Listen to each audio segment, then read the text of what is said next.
Glórias a Deus. Se você não percebeu lá atrás, o gasofilácio está mais camuflado agora, né? A gente deu uma envelopada nele, temos envelopes novos lá também, e assim vamos atualizando algumas coisas aqui na igreja. Com tudo isso que o Bernardo estava falando, né? Todos os recursos que vêm até nós, a gente procura administrar com muito zelo, com muito cuidado.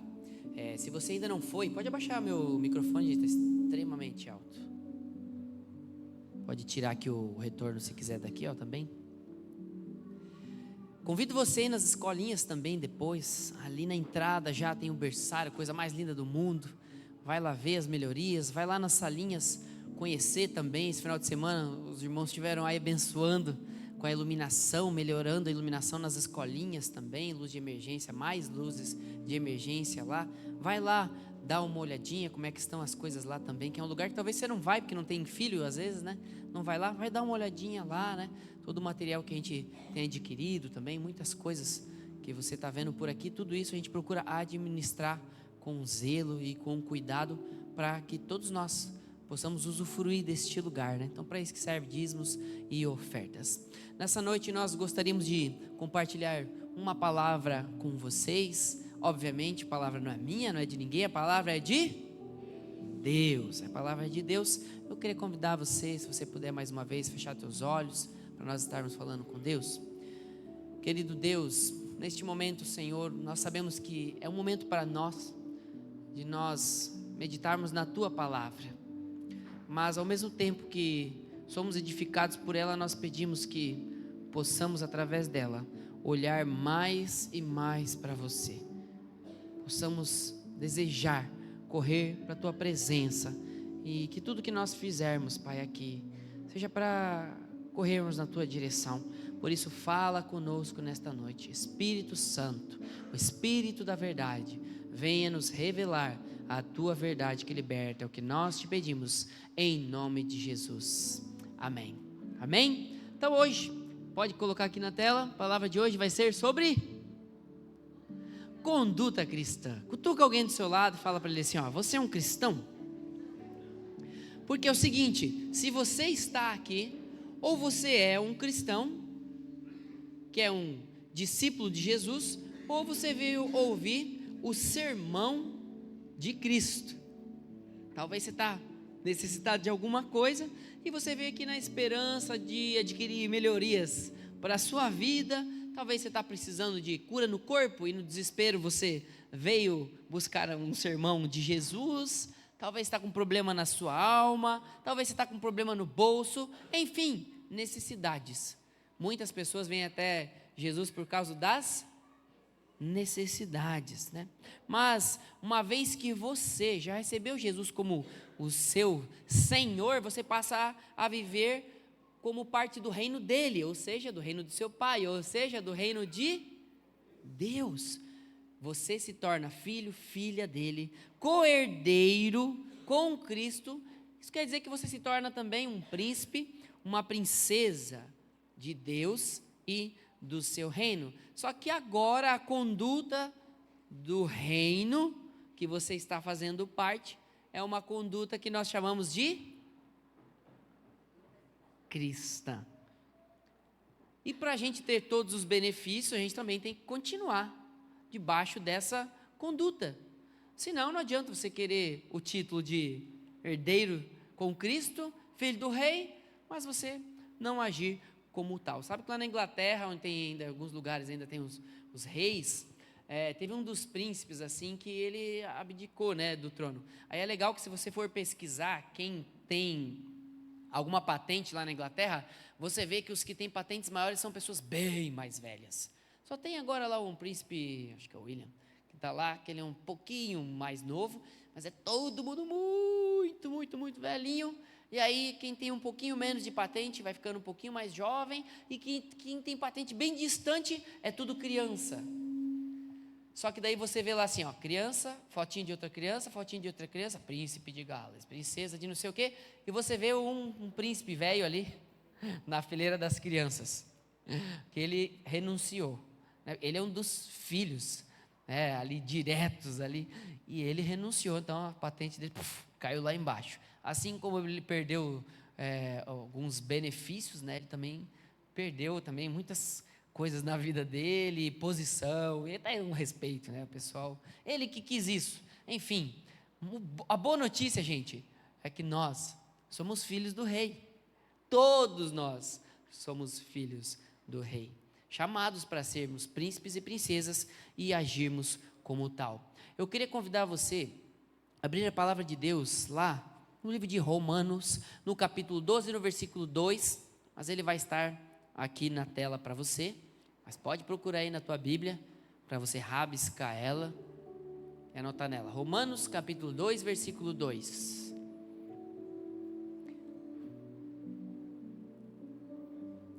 Romanos 12, capítulo 2. Amém? A Bíblia diz o que ali?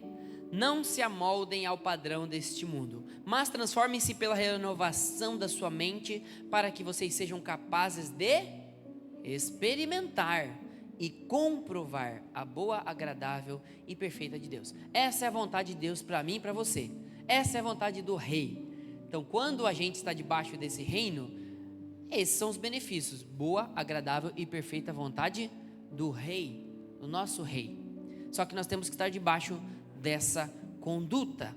Só que para isso nós precisamos renovar nossa mente, sair do molde do mundo, cuidar com aquilo que a gente enche nossa cabeça, nosso coração, e várias coisas que a Bíblia nos ensina, para a gente ser capaz de experimentar todos os benefícios do reino cristão. Mas nós precisamos cuidar do que está entrando aqui e o que está saindo por aqui, beleza? Agora, existe um tal de cristão não praticante. Talvez você é uma dessas pessoas que vivia numa igreja e falava assim: você é isso? E ele falava: sim, mas não sou praticante. Você era assim, talvez? Sim, mas não sou praticante. Mas o que nós temos a dizer do cristão não praticante? Essa semana eu estava na escola levando as crianças para a quadra e uma turminha pendurou um monte de o que é no quiosque. E aí toda vez que eu passava ali eu perguntava: o que é que a mosca diz para a zebra? Você está na minha lista negra. Essas coisas assim. Estava lá um monte de coisas assim, piadinhas bem legais, né? E daí eu estava meditando, né? E fiz as minhas para vocês. O que é? Pessoa disposta que não pratica a disposição. Ou preguiçosa. O que é pessoa verdadeira que não pratica a verdade? Mentirosa, falsa. O que é pessoa honesta que não pratica honestidade? Desonesta. O que é pessoa fiel que não pratica a fidelidade? O que é uma pessoa 99,9 fiel? Infiel, traidor, desleal. O que é uma pessoa comprometida que só se compromete quando convém? Descomprometida, interesseira. O que é uma pessoa cristã que não pratica o cristianismo? O que é o cristão não praticante? Não é um cristão. É um hipócrita.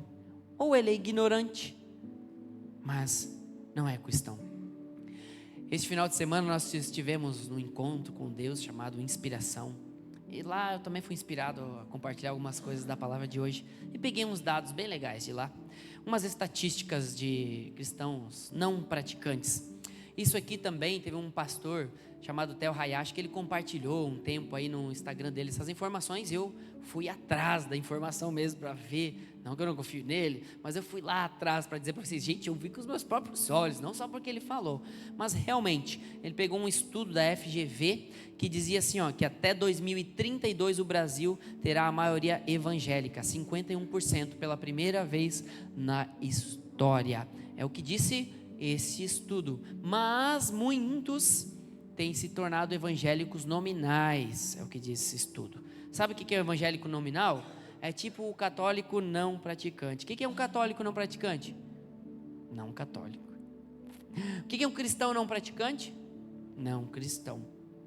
Muitos desses evangélicos estão se tornando isso, não nominais. Outro estudo também mostra especificamente que jovens, esse aqui específico no Rio de Janeiro e em São Paulo, umas maiores cidades aí do Brasil, que estes jovens que foram entrevistados de berço cristão, sendo evangélico ou católico, eles diziam não ter fé. Jovens vindo de berços cristãos diziam que não tinham fé. Sabe o que isso aponta para a gente? 51% maioria evangélico. Isso quer dizer que nós estamos tendo uma projeção numérica, mas não de qualidade, certo? Uma projeção quantitativa, mas não qualitativa. As pesquisas apontam que os evangélicos vão crescer em números, mas como os não nominais serão cristãos, não praticantes. A menos que realmente haja uma intervenção do Espírito Santo de Deus, através de um avivamento, que traga o foco novamente para a palavra de Deus, nós corremos o risco de viver em nosso país uma era pós-cristã. Você sabe o que é uma era pós-cristã? É uma era depois de Jesus. É uma era onde as pessoas abandonaram a fé, ou seja, abandonaram a Cristo. Nessas próximas 2 décadas, ou seja, no meu e no teu turno, nós estaremos aqui, trabalhando e servindo a Deus. Nessas próximas 2 décadas, a gente pode escolher viver um avivamento ou viver uma era pós-cristã, sem fé em Cristo, tanto para nós, quanto para a próxima geração, para os filhos. Por isso nós damos muita importância para o que está acontecendo lá atrás com as crianças. Muita. Por quê? Porque eles estão olhando para quem agora lá? Para referências mais velhas que elas. Muitos que talvez estão alguns degraus apenas acima deles. Por isso é importante nós estarmos com os adolescentes toda semana, levando a palavra, com os jovens, homens e mulheres. Por isso é importante estarmos na igreja, reunidos em pequenos grupos, estarmos nos expondo aos cursos, para não vivermos o que as estatísticas estão dizendo que nós podemos viver. Nós vamos dar essa liberdade para o Espírito Santo de Deus aquecer os nossos corações e trazer realmente um fogo genuíno que nos refaz para nós vivermos o novo de Deus no nosso tempo. Será que você está com o coração disposto a isso? Mas a pergunta é: como garantir que as próximas gerações sejam tocadas pelo avivamento de Deus? Eu fui tocado pelo avivamento de Deus na minha vida. Eu cresci com o avivamento que aconteceu na minha cidade. Eu participei do crescimento dessa verdade, igreja. Como a primeira turma de crianças, eu estava lá, recebendo a palavra, e vendo as lutas, e participando das glórias também. Eu posso te dizer, como que nós podemos garantir para as próximas gerações? É através de encontros com a presença de Deus. É através de pessoas que deem o exemplo. É através de gente olhando para mim e para você e enxergarem a referência de Cristo. A Bíblia diz: Cristo em mim é a esperança da glória. As pessoas podem olhar para você e ter esperança que vai haver uma glória. Já pensou nisso? Mas por que, gente, que alguns crentes vivem uma vida cristã parece que tão monótona e sem realizações? Quero te mostrar outro dado agora de um doutor, Roland Livell, sobre os crentes dos Estados Unidos. Sempre lá que eles venham, os podres, para dizer para a gente. Aqui não acontece isso. Mas olha o que este doutor concluiu no seu relatório: 20% dos cristãos nunca oram, 25% nunca leem a Bíblia, 30% nunca vão à igreja, 40% nunca contribuem para nenhum fim, 50% nunca vão para uma escola dominical, ou fazer um curso, ou um aprimoramento, para buscar mais aprofundamento da palavra, 60% nunca vão aos cultos da noite, 70% nunca fazem nada para missões, 80% nunca vão às reuniões de oração, 90% nunca fazem cultos domésticos como nós fazemos hoje, pequenos grupos, 95% nunca levaram uma alma para Jesus. Isso nos leva a olharmos para o que a palavra de Deus fala sobre a conduta cristã. Eu queria convidar você a abrir lá em Tito. Vê se você acha o Tito aí, a sua Bíblia. Pula no índice. Nós vamos ter aqui na tela, mas eu queria que você visse com seus próprios olhos o que está escrito em Tito, capítulo 2, versículo 7.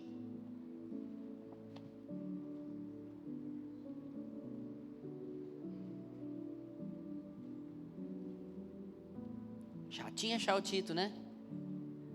Vai para o índice, o que você acha? Depois de Timóteo, vem o Tito. Carta de Paulo para o Tito. Olha lá no capítulo 2, no versículo 7 e 8.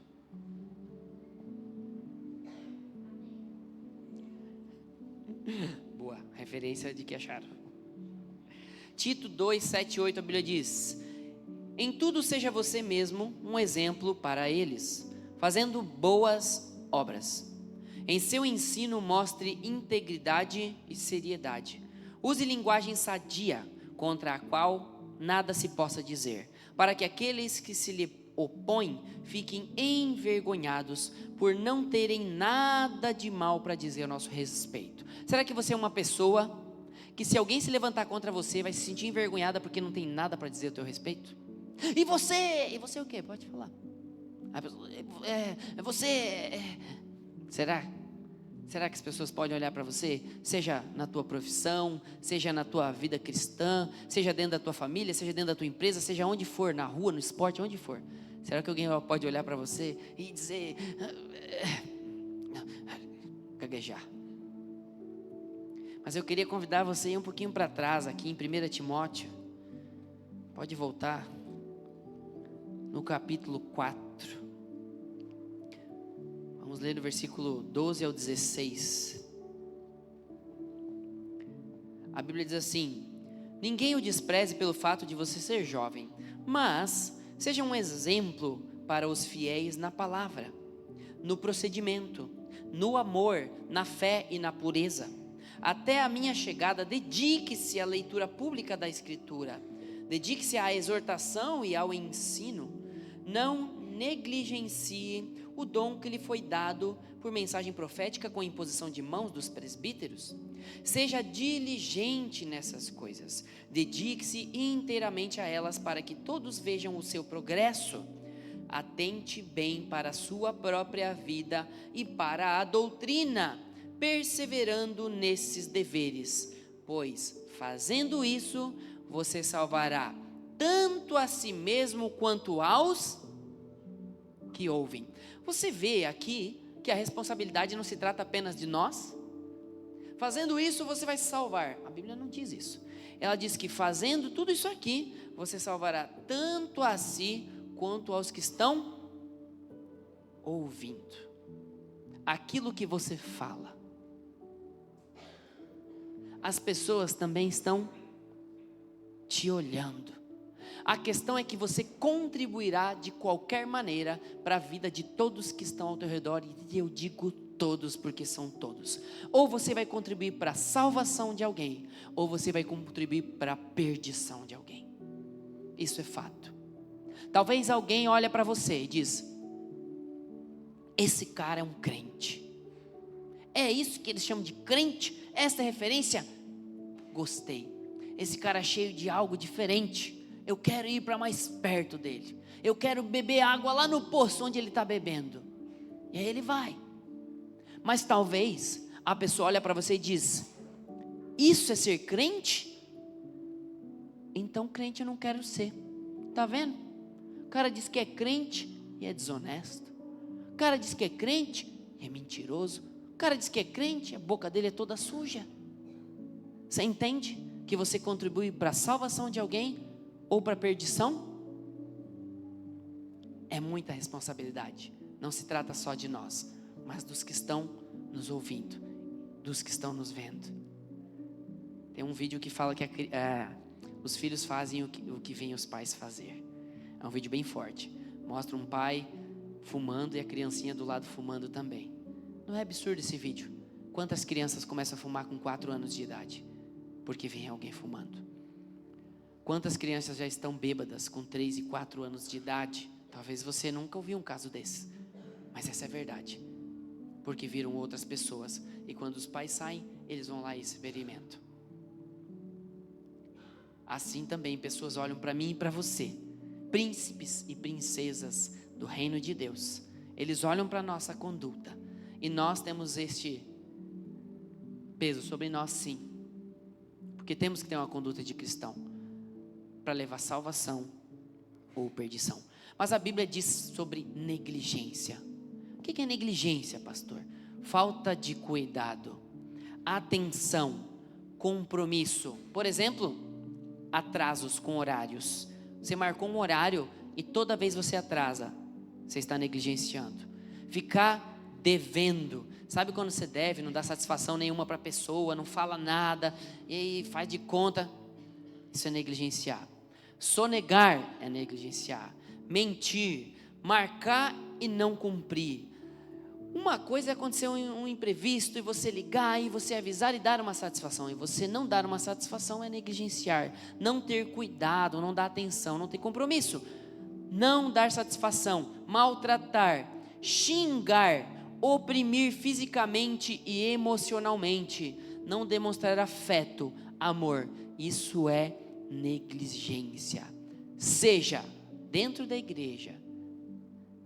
Como assim, pastor? Negligência no amor dentro da igreja? Claro. Quando você vê alguém que é novo, você fala, esse eu não conheço, não vou cumprimentar. Você faz isso? Ou você vai lá e fala, vou cumprimentar, eu vou levar a salvação para ele. Como eu disse, é sério. Tem gente que diz que veio aqui na igreja, eu não sei como, porque nossa recepção ali, o pessoal ali está com tanto amor, e diz que não se sentiu abraçado. Vamos abraçar mais então, gente? Vamos abraçar mais então? Isso é falta de abraço? Porque eu sei que lá no Hub, as pessoas se abraçam, né? Por isso que a gente fala, vai no Hub. Porque aqui, às vezes, você está vindo novo, não se sente muito bem. Outro dia eu abracei um cara ali, fiquei todo feliz. Porque ele veio aqui, ele ficou todo constrangido, nunca mais veio. Abracei ele feliz, ele era esposo de uma conhecida minha. E aí ele veio finalmente, ela fez um esforço, abracei, cara, que legal, que bom você estar aqui. Não veio mais, acho que ele se sentiu muito amado, só pode, Ricardo. Se sentiu muito, extremamente amado, falou, não, eu não mereço esse amor, não volto nunca mais aqui. Se for por falta de abraço, gente, no final do culto, abrace mais, só que assim, né? Como a gente fala para os adolescentes, jovens, quem é solteiro tem que ter uma certa distância no abraço com as meninas e vice-versa, né? Homem, de preferência, não tem intimidade, vai cumprimentar alguma mulher, cumprimente então com a mão, né? Cumprimenta a mulher, vem abraçar, já estica a mão para ela, ela vai entender que você está respeitando, né? Então, não vamos negligenciar também no amor na nossa igreja.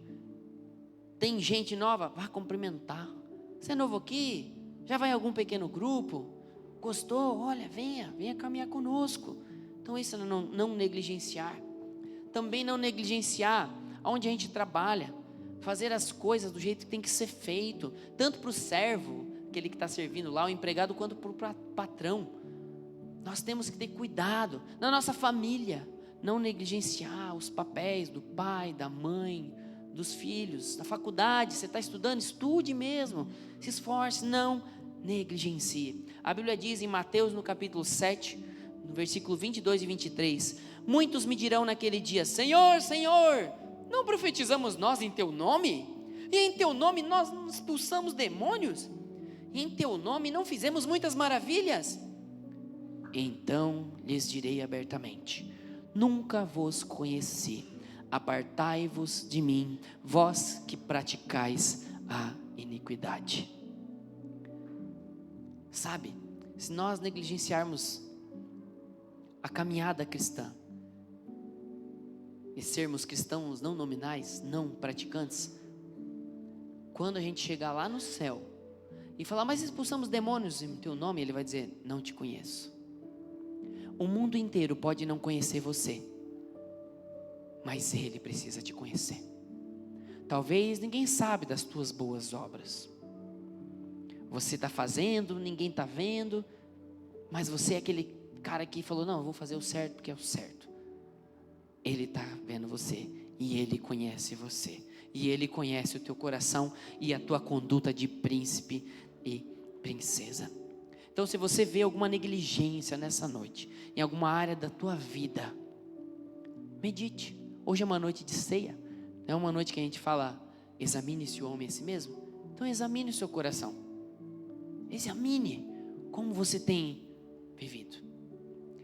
Eu estava vendo um videozinho do pastor Douglas Gonçalves de Zuscope, gosto bastante também.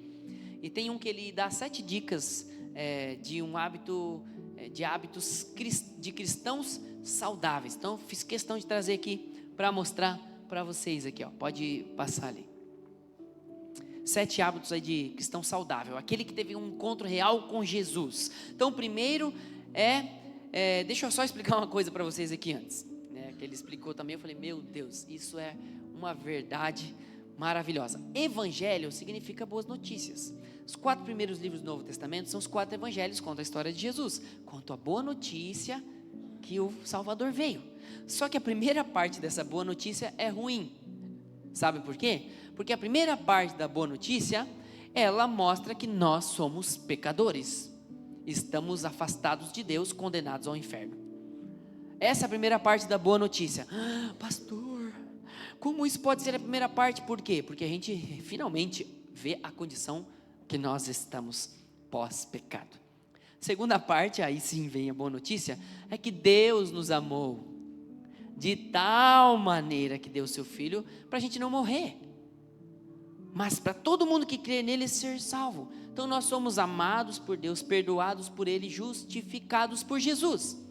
Essa é a boa notícia. Então nós já temos que estar felizes. E os 7 hábitos desses cristãos saudáveis, o primeiro diz gratidão. Gratidão nos lembra muito uma palavra, obrigado. Dizer obrigado. Você costuma dizer obrigado? Agradecer por tudo aquilo que a gente não merecia, mas a graça de Deus veio sobre as nossas vidas. Sabe, talvez você já tentou tirar sua vida e disse, eu não mereço viver, mas você está aqui. O ar que você respira é graça de Deus sobre a tua vida. Eu sempre disse para minha esposa, né? Acordou, respirou, celebra, ganhou um presente. Agradecer pelas pequenas coisas. Sabe quando você está comendo e dizer, obrigado Deus. Sabe quando você está precisando de uma ajuda, alguém vem e te alivia o fardo, você fala, oh Deus, obrigado por esse irmão. Obrigado por isso, Pai, obrigado. Estava precisando muito de ajuda para melhorar a iluminação na sala das crianças. Um irmão abençoado se dispôs, pastor, eu posso ir lá? Meu Deus, o meu coração se encheu de alegria. Alguém vai lá e não preciso lá fazer aquilo ali, porque eu estou concentrado nisso aqui, o irmão cuida lá. Meu Deus, que bênção. Outro irmão, se vocês não perceberam, as paredes aqui estão descascando, precisamos dar uma manutenção e tal. Não, pastor, eu vou lá. Meu Deus, que alívio. Sabe o que é isso? Graça de Deus. É a graça. Obrigado, meu Deus. Gratidão é um dos hábitos do cristão. Agradecer por tudo. O segundo é perdão.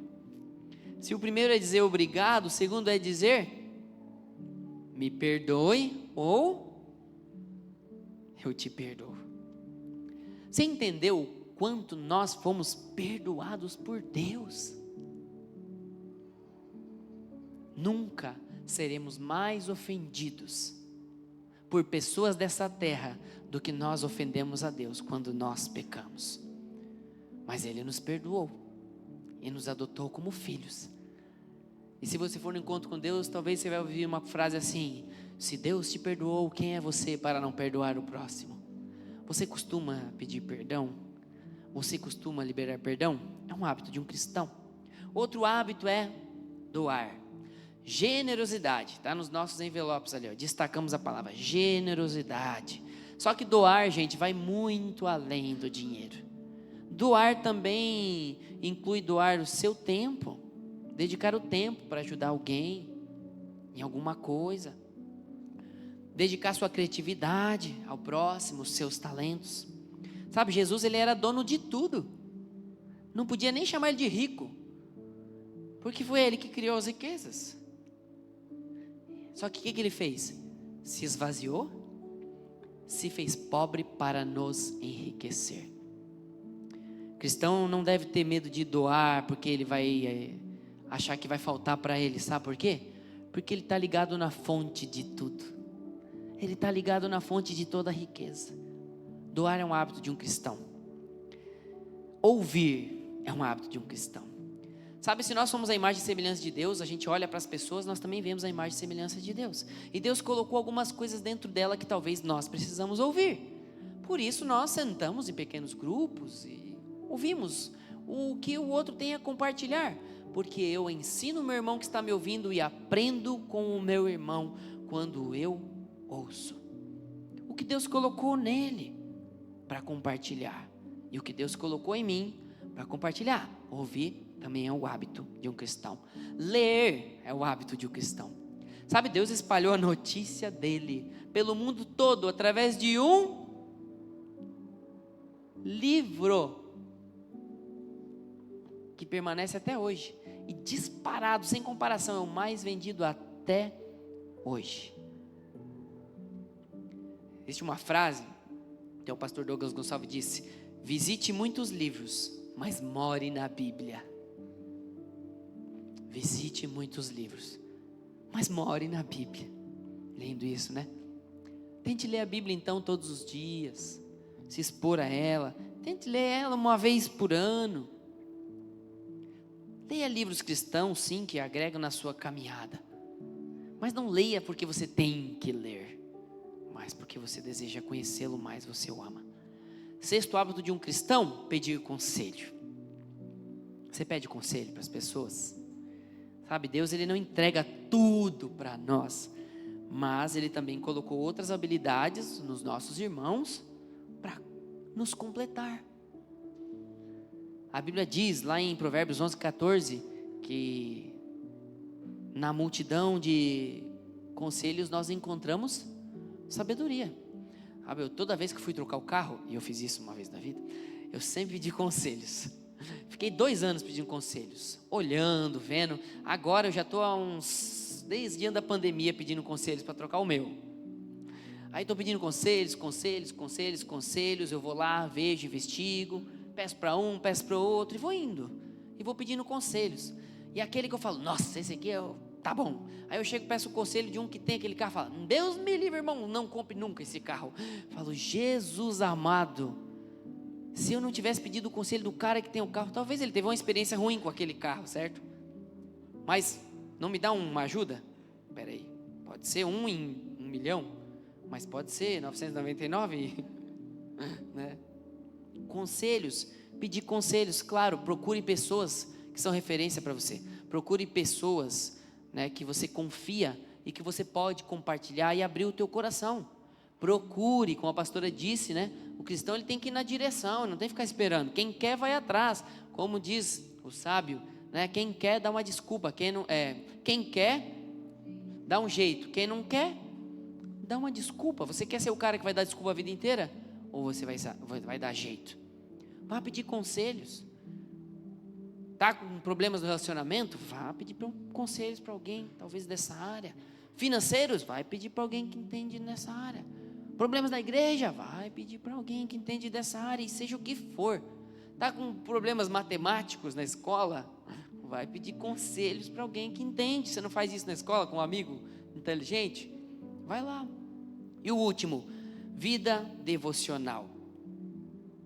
A palavra já diz, né? Devoção. Quando você tem um encontro com Jesus, você quer passar tempo com aquele que te amou primeiro. Então eu não vou até Ele porque eu tenho que ir. Eu vou até Ele porque eu desejo ir. O que é um devocional? Sabe, tem vários livrinhos devocionais por aí. Mas você pode pegar, ler uma passagem da Bíblia e você responder 2 perguntas. O que eu entendi sobre isso e o que eu vou fazer com isso? Todo dia vai lá e escreve. Você vai na internet, pesquisa lá, devocional. Tem devocional para tudo quanto é tipo. E você segue. Eu tenho lá um devocional de Charles Spurgeon, um dos devocionais mais vendidos no mundo. É um livro gigante assim. E ele tem um devocional que é manhã e noite. Todo dia tem 2 devocionais. Aí você lê, ele fica falando lá as coisas, tal, da palavra, coisas tão simples. E daí eu tenho um caderninho que eu vou lá e escrevo tudo, tal dia, escrevo até a hora que eu estou fazendo as coisas. Porque eu escrevendo a hora e a data, eu falo, vacilei aqui, ó. Oxe, eu fiquei um tempo aqui sem fazer devocional, olha aqui. Que dia? Meu Deus, estou me envolvendo nas correrias do dia e não tenho mais tempo para buscar a Deus. Você vai fazendo leituras com esses registros. Então crie esse hábito devocional.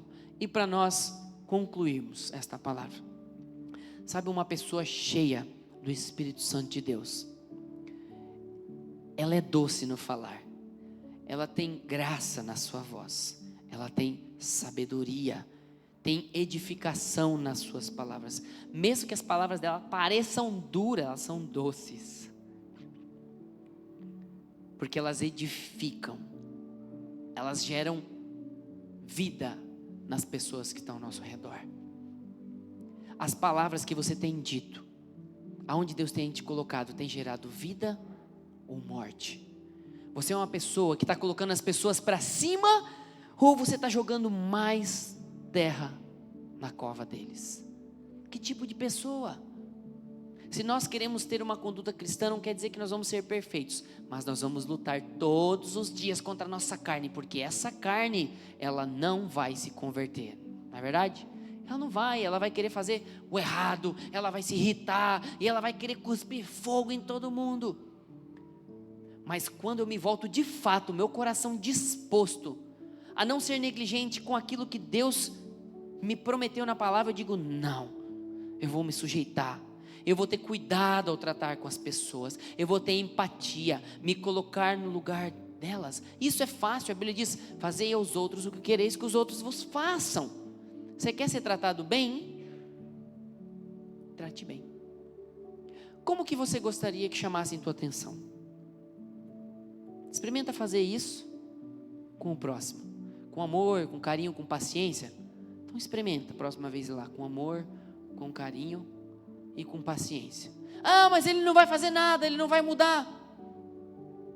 Você não pode disciplinar uma pessoa com amor, com carinho, com paciência, sendo firme, sim ou não? Quem tem filhos e educou bem os seus filhos sabe disso. Vamos dizer aquela música, né? Quando eu corrijo o meu filho, dói mais em mim que nele. Quando eu coloco no quarto de castigo, eu fico na sala chorando e pensando o que eu posso fazer para agradar meu filho quando o castigo acabar, porque eu preciso do sorriso dele. Mas é preciso corrigir também, sabe? Deus, Ele nos corrige porque Ele nos ama, e nós temos que olhar para as nossas vidas. Eu faço isso todo dia. Deus, olha só a tua graça sobre a minha vida, só a tua misericórdia, Senhor. Olha como tu acredita em mim ainda, Pai. Já que tu acredita tanto em mim, eu estou passando a acreditar em mim. Bola para frente, Senhor, e vamos lá, porque não se trata de mim, se trata dele. Se trata dele. Sabe o que não combina com um cristão cheio do Espírito Santo?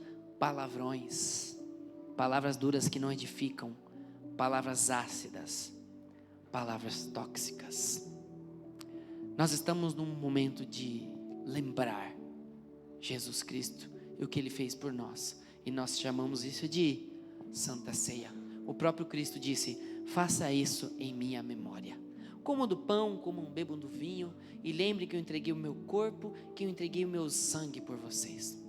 Essa é uma noite para você meditar na tua vida. Que conduta eu tenho tido como cristão? Glórias a Deus, queridos, glórias a Deus. Quero convidar você a se assentar mais um pouquinho, porque nós vamos ter um momento especial que geralmente a gente não tem, né? Mas nós tivemos um reencontro com Deus nesse final de semana. Tivemos o nosso evento Inspiração, que é um reencontro com Deus. E nós tivemos algumas pessoas que estiveram lá participando do Inspiração. Queria convidá-las a estarem vindo aqui na frente, para elas contarem um pouquinho como é que foi essa experiência do Inspiração, para inspirar você que ainda não foi, né? Quem sabe você está lá no próximo.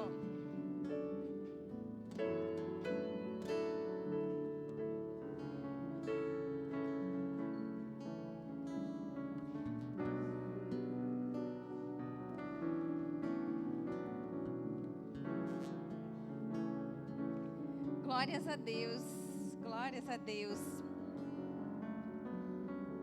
Então, assim, a gente não tem muito tempo, né? Mas nós queremos ouvir um pouquinho do coração de vocês. Como é que foi essa experiência de vocês, né? Talvez com uma palavra, uma frase, algo que chamou mais atenção, né? O que foi mais forte para vocês no Inspiração? O que foi uma inspiração para vocês? Alguém gostaria de começar? Para mim foi compromisso e determinação e servir.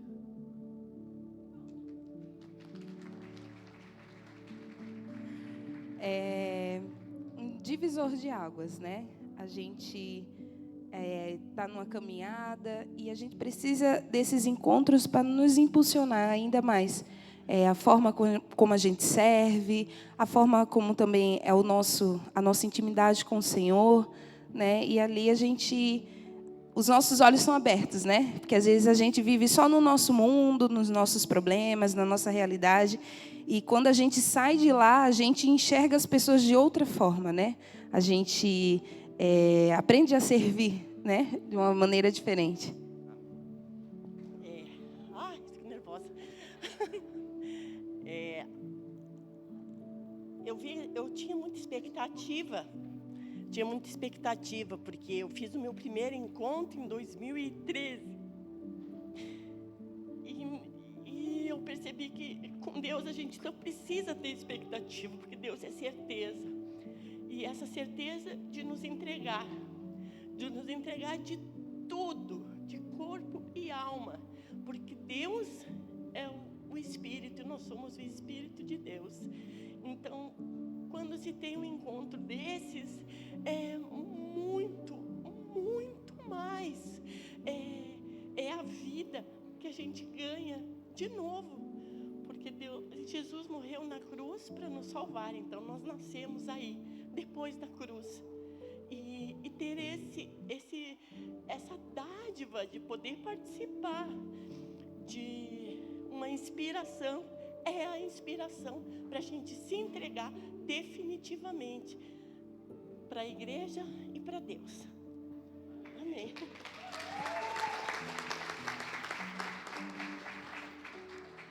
Primeiro que é um sentimento de gratidão, né? Como eu falei para o meu marido lá, só de estar lá, quem diria, né? A gente em plena sexta-feira, sábado, um dia inteiro, se alguém me falasse isso um dia, eu acho que eu não acreditaria. Mas comigo falou muito sobre o nosso propósito, né? A maneira que a gente serve, como a Fábio falou, e nos espelharmos em Jesus, né? Que Ele foi o líder perfeito. Mexeu muito comigo nessa parte de servir, no controlar nossas emoções também. E é isso.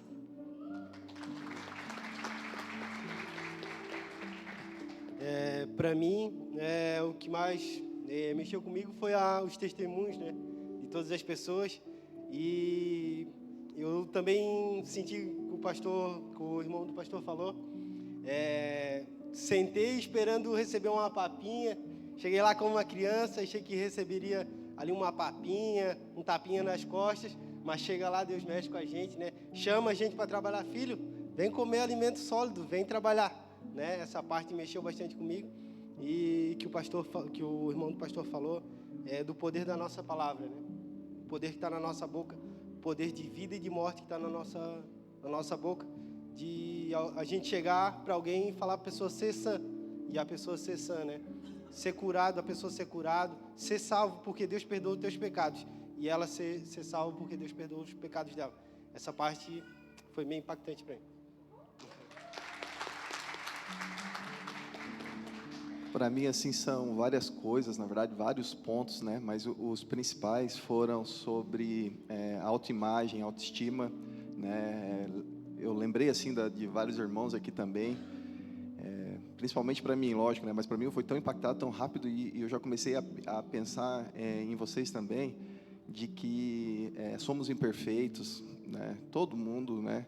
Mas nós somos feitos à imagem de Deus, né? E então, por mais que nós tenhamos essa imperfeição aqui da carne, mas nós somos capazes, e se o nosso objetivo estiver alinhado com o que Deus espera de nós, então a gente pode fazer coisas simples que Deus vai se orgulhar muito da gente. Então, vão e façam, meus irmãos, assim como eu senti de fazer. Vamos lá fazer. Se você espera se sentir preparado para fazer alguma coisa, ou se você se sente preparado, está errado já, porque tem que ir mesmo sem estar preparado. E se você sente que você está pronto para aquilo, provavelmente o teu foco não está correto. E o outro ponto foi traumas familiares, porque no encontro que eu já fiz também faz mais ou menos uns 10 anos, eu senti uma parte da minha família. Depois eu fui lá, conversei, que era com a minha mãe na época, e nesse outro foi uma outra parte da família, que daí era da parte do meu pai, e eu não sentia, no encontro não senti nada que fosse da parte do pai, foi só da mãe realmente. Voltei lá, conversei com ela, foi muito bom, e eu senti que não dava para resolver tudo isso lá no encontro, que era muita coisa, né? Então eu precisava ter ido antes, voltado para o reencontro, e eu fiquei adiando. E aí eu pedi perdão para Deus, né, por ter demorado tanto. E eu senti assim de que ele falou, não, tudo bem, mas eu senti ele um pouco triste, né? Você veio, né? Era para ter vindo antes, mas você veio agora. E assim, mas eu senti uma tristeza, sabe, de que tardou, né? Poderia ter sido antes. E outro ponto, assim, já de começo, 10 minutos, era que não sei se acontece com vocês, assim, né? Às vezes a gente fica incomodado, e o som estava me incomodando um pouco, estava muito alto. Eu comentei com eles aqui, e aí não conseguia prestar muita atenção assim no louvor, porque o som estava alto, estava me incomodando. Eu pensei, mas agora está doendo até minha cabeça. Eu pensava assim, aqui eu não estou conseguindo.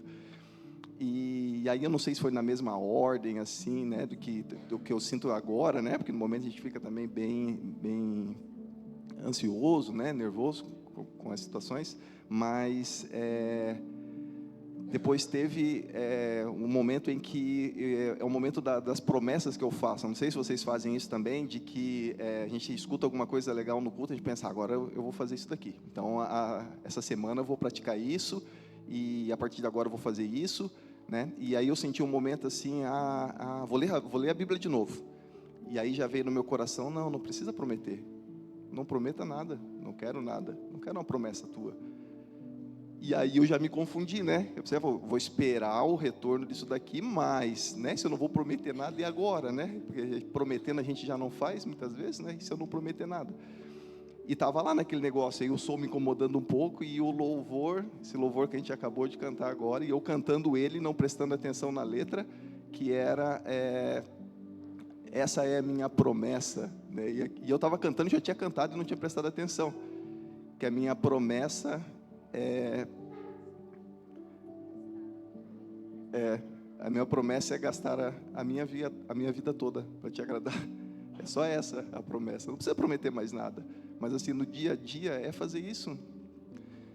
E isso aí aconteceu em 10 minutos, assim, foi muito rápido. E para mim aquilo ali já poderia pegar minha garrafinha e voltar, né? Porque deu, era aquilo, mas não era só isso, né? Tinha muitas outras coisas. Glórias a Deus, glórias a Deus. Então é isso, né? Que o Senhor continue inspirando vocês. O pastor Jean tem uma frase que ele sempre diz, né? Que o cristão ele não deve viver só de eventos, de encontros, mas que os encontros sejam um impulso, né, para nos inspirar a continuar buscando mais de Deus. Amém? Obrigada pelo testemunho de vocês. O pastor e eu estávamos lá atrás olhando, porque esse segundo encontro ele é para empurrar mesmo a pessoa, para inspirar, né? Aí nós estávamos olhando assim, o pessoal de Tijucas assim, né, que estava lá.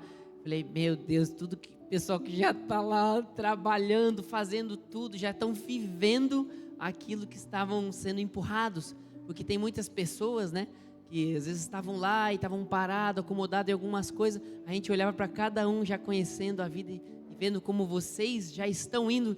Eu falei, meu Deus, eles já estão vivendo, né, esse ir, e agora estão sendo mais impulsionados ainda. Daí a gente até pensou, né, para ir o quê? Já estão indo? Para ir mais rápido. né? E para levar Amém. mais pessoas para irmos juntos. Glórias a Deus.